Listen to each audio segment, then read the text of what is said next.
Lotus Ventures Inc. is a BC-based medical marijuana company poised to launch into the rapidly evolving cannabis sector.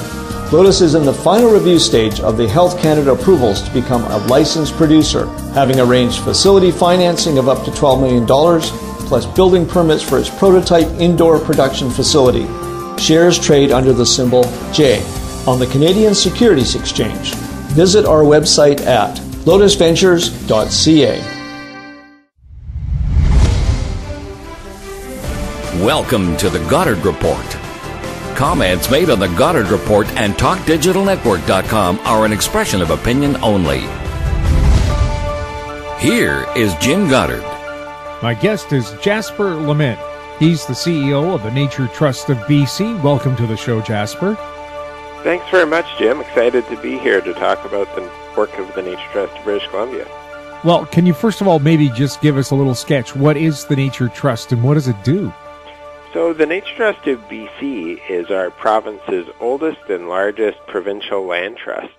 What that means is that we secure and then we manage ecologically important lands.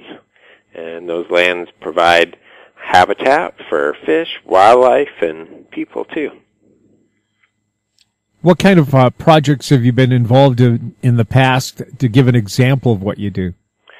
So the Nature Trust of BC has secured 175,000 acres of land across BC, and those properties include some real landmarks in our province, like the Adams River, where the Nature Trust acquired a series of properties along that famous sockeye salmon spawning river that eventually became the basis for the Roderick Haig Brown Provincial Park, and it's a place that people come to visit from all over the world to see sockeye salmon spawning during those big peak runs that come to that river every few years. And another famous place would be Boundary Bay and Delta here in the Lower Mainland, and that's a place where in the spring hundreds of thousands of shorebirds and waterfowl visit during their spring migration up to the breeding grounds in northern Canada and beyond. Is that part of the Rifle Wildlife or Wildfowl Reserve? It's just a few kilometers away from the Rifle Island Bird Sanctuary, but there are certainly lots of connections there, both ecologically and historically. The Rifle Bird Sanctuary was named after, of course, Mr. Rifle, a famous figure in our community, and one of his descendants served on the board of the Nature Trust of BC. So, great history there, and that bird sanctuary has Nature Trust properties nearby on Weston Island, and as well as the Nature Trust property over on Boundary Bay along the foreshore there near Boundary Bay Airport. So the same birds that enjoy that bird sanctuary are also visiting the Nature Trust's properties in Delta and Surrey nearby. A lot of people probably think the government does the job of conservation because of all of its provincial and national parks, but are there big gaps in that system? There are. Canada is blessed with a large system of provincial and national parks, like you mentioned, but one of the key gaps is that the habitat in the river valleys of our province are very much underrepresented, and also the lands along our coastline, in particular in the coastal Douglas Fir biogeoclimatic zone. And so those are some of the key gaps that private land conservation organizations like the Nature Trust of BC seek to fill.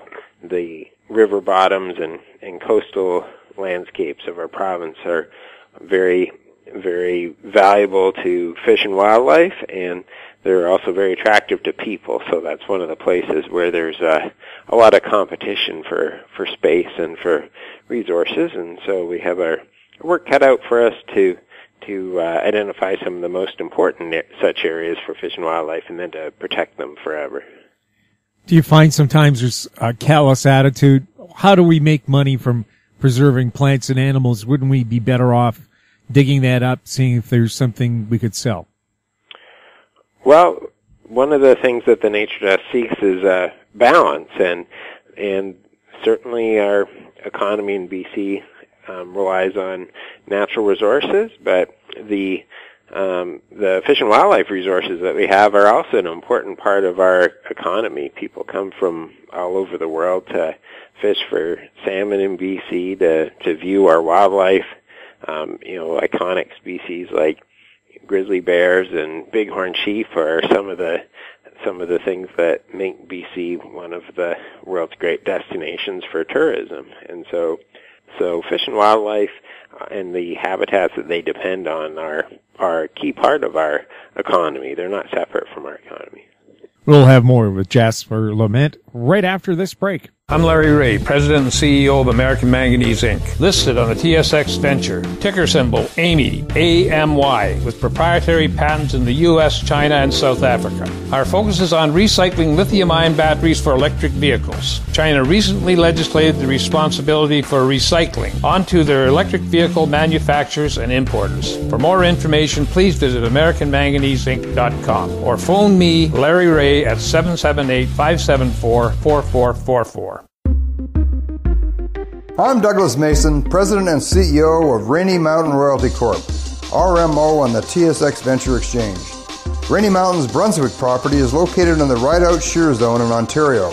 With grab samples running as high as 32 grams per ton gold, a drill program will commence this spring to test the numerous targets located by recent groundwork. For more information, visit our website, rmroyalty.com.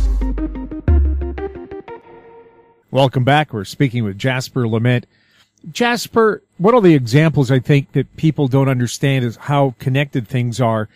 BC has a vibrant forestry industry, but those trees rely on bears hauling up salmon carcasses and depositing some of that salmon on the forest floor to make natural fish fertilizer. Things like that.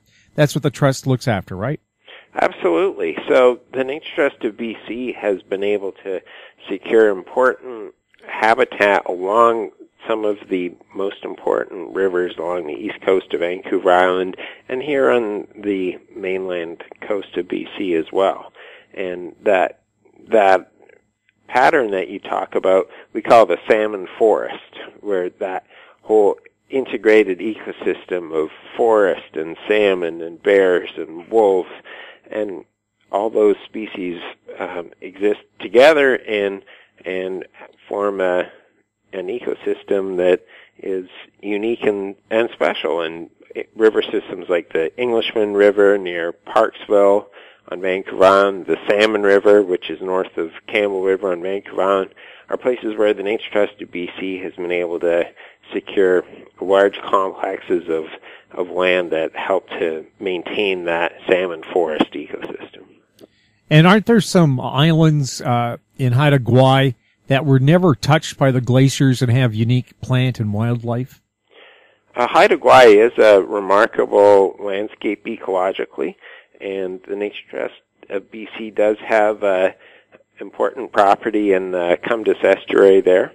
But there's some great properties on the central coast and some of the rivers that flow through northern BC. One of my favorites is the Kitsum-Kalem River, which flows near Terrace. It's a tributary of the Skeena, and it produces some of the largest Chinook salmon on the planet, as well as some very well-fed grizzly bears that enjoy that salmon resource that comes through there during the spawning season. And that's a watershed where the Nature Trust of BC has been securing land for decades now. And I would think a naturally fed grizzly bear is a safe grizzly bear. I don't know about safe. I certainly would always advise your listeners to respect grizzly bears and keep them at a safe distance and enjoy the spectacle that they provide. But I certainly wouldn't want to get in between a grizzly and his salmon breakfast. Or a grizzly mom and her cub. No, indeed not. But what I said safe is don't feed the bears, people.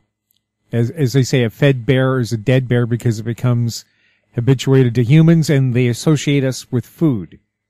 And I'm just saying a naturally fed grizzly isn't looking at you as food. Absolutely. They're looking for a food resource that is perhaps less troublesome than a human might provide. What about BC's sea wolves? A unique kind of wolf that relies on eating fish.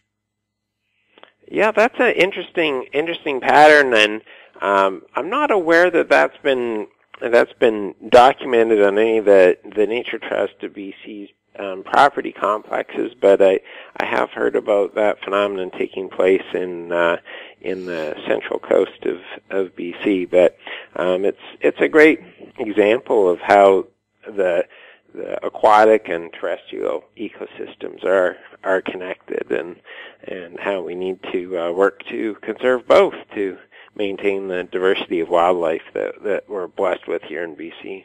We'll have more with Jasper Lament right after this. Avon Resources Limited is a gold exploration company with significant projects in British Columbia, Saskatchewan, and the Yukon. Trading on the TSX Venture Exchange, symbol ABN, and the pink symbol ABN-AF. Surrounded by world-class gold deposits and mines, Avon's 23,000 hectares Forest Kerr Gold Project is located in the heart of the Golden Triangle in northwestern BC. For more information, visit us at avonresources.com. In Goddard we trust. Welcome back. We're speaking with Jasper Lament. Jasper, what are some of the projects you're working on right now? Well, right now we're in the middle of a very ambitious campaign to protect a property on the east side of Skaha Lake near Penticton. And this is a property that the Nature Trust of BC has been trying to acquire since the 1980s. We came up short back in the 80s, and we have another shot at it now, thanks to the generosity of a local family there. They've given us the opportunity to purchase this key property, which adjoins a massive complex of protected conservation lands known as the Ian McTaggart-Cowan Inkeshniut Wildlife Management Area. And so what we've identified is a property of almost 80 acres, which is right next to that wildlife management area. It's where bighorn sheep have their lambs during the spring, and western rattlesnakes have key habitat, and a migratory bird called the white-throated swift. So there's some key species at risk that rely on this habitat, and we need to raise a few more dollars to allow us to complete that acquisition. So by the end of June, we need to raise all the funds needed, which is a $1.3 million project, and then we'll be able to finish that project, which we've been trying to get done for well over 20 years. How can people in BC and the rest of the planet help out? Well, we would love to receive donations from your listeners. You can donate to our general operations, or you can earmark your donation for special projects like our Skaha Lake Eastside campaign. You can read about that on our website, naturetrust.bc.ca. You can come out to support one of our conservation fundraising events. We've got our Earth, Wind, Fire event coming up in Kelowna in June. And then in September, we have our Vancouver Gala downtown. And both those events are open to anyone who wants to buy a ticket and come out and support the cause and learn about the conservation initiatives that we have underway. Finally, just tell a friend what you've heard about the Nature Trust of BC and a little bit about what we do, and spread the word. Some people say we're the best kept secret in conservation in BC, and we'd love to share the word a little bit about the work that we've been able to do with the support of our donors and partners across BC. Jasper, before we go, can you just give us a little information about yourself and why and how you became involved with the Nature Trust? Well, Jim, I had the good fortune to be born and raised right here in BC, and my family's a very outdoorsy family, and my parents took me fishing and camping up and down the coast and into the interior, and exposed me to some of the amazing landscapes and habitats that BC has, and that really captured my interest in the natural world and led me to pursue a career in biology. So I got my PhD in biology, studying fish, and then went into a career in conservation. I've now worked across North America. The opportunity to come home to BC and to lead an organization like the Nature Trust of British Columbia is one I just absolutely could not pass up. I tell a lot of people that I'm fortunate to have my dream job right now, and it's really rewarding to be able to help conserve the amazing places that I grew up in right here in BC. Jasper, thank you so much for talking with us. And can you remind people where your website is, where they can get more information and perhaps donate to the cause? Well, the Nature Trust of BC website is located at naturetrust.bc.ca.